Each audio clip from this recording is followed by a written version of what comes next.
rekan-rekan kepolisian dan sahabat yang telah menyaksikan video mengenai pelaksanaan restoratif justice di wilayah Polres Trenggalek, mungkin sebelumnya sudah pernah melaksanakan dan pernah mengetahui apa restoratif justice itu. Rekan-rekan dan sahabat pahami adalah restoratif justice di tingkat penyelidikan maupun penyidikan mempunyai pedoman-pedoman yang perlu rekan-rekan pahami, karena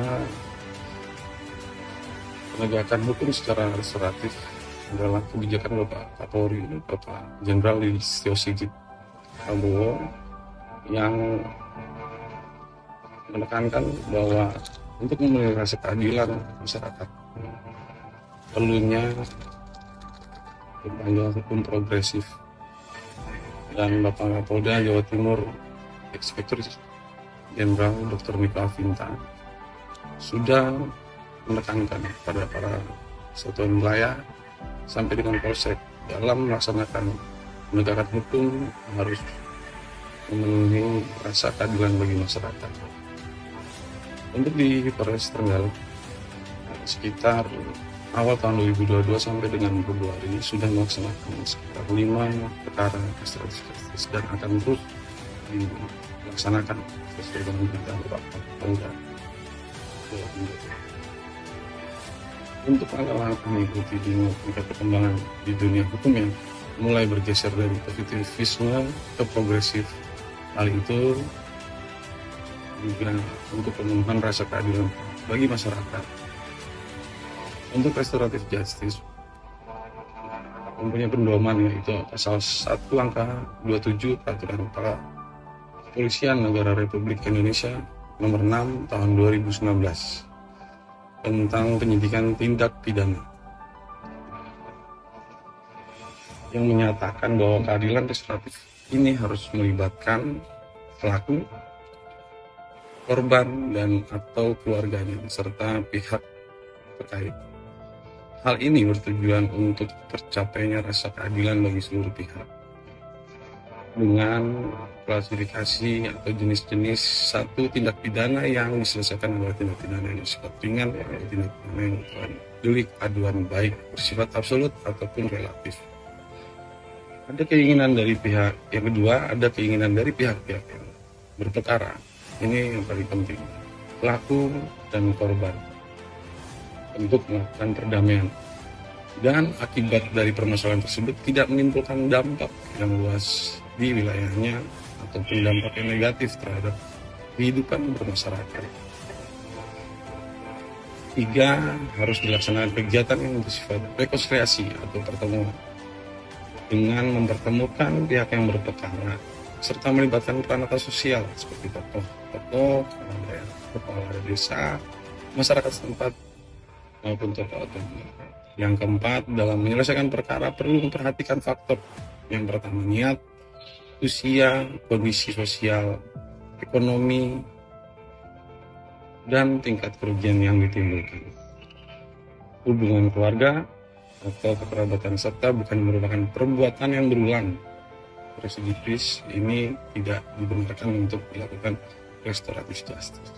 Yang kelima, apabila perbuatan tersebut diawali dengan perjanjian ataupun perikatan mengarah ke perdata, ini juga bisa dilakukan restoratif justice. Keenam, pihak korban harus mencabut laporan. Dan yang paling penting dalam pelaksanaan restoratif justice adalah legal formil, adanya surat ketetapan SP3, surat penghentian perkara, sudah masih penyelidikan, adanya SP25, surat pemberitahuan penghentian penyelidikan. Ini sebagai bukti bahwa telah dihentikan perkaranya yang nanti difoniskan kejaksaan para pihak dan salinannya berhidup. Tidak ada Kedua formulnya,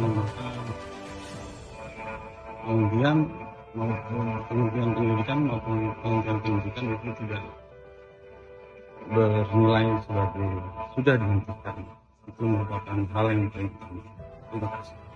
Ketujuh, apabila terjadi ketidakpuasan para pihak yang berperkara setelah dilakukan di luar mekanisme pengadilan, maka dilakukan penyelesaian sesuai prosedur hukum. Delapan, apabila terjadi pengulangan tindak pidana, apalagi pelakunya sama, maka harus dilakukan proses hukum yang sesuai peraturan atau undang-undang yang berlaku. Alternatif penyelesaian di luar pengadilan ini tidak menjadi prosedur yang diwajibkan Polri untuk menggunakannya, melainkan menjadi suatu pilihan penyelesaian penanganan perkara tindak pidana. Video ini adalah salah satu bentuk pelatihan untuk para pelaksana penegak hukum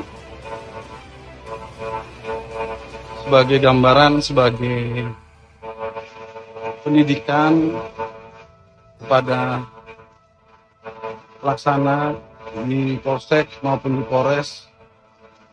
Panduan ini, 8 langkah ini adalah hal yang perlu ditanamkan, karena bila tidak ditanamkan, penyelesaian tindak pidana restoratif ini tidak akan berjalan dengan maksimal, karena penerapan hukum progresif ini untuk meningkatkan penyelesaian perkara tindak pidana dan pedomannya atau prosedurnya sudah ada.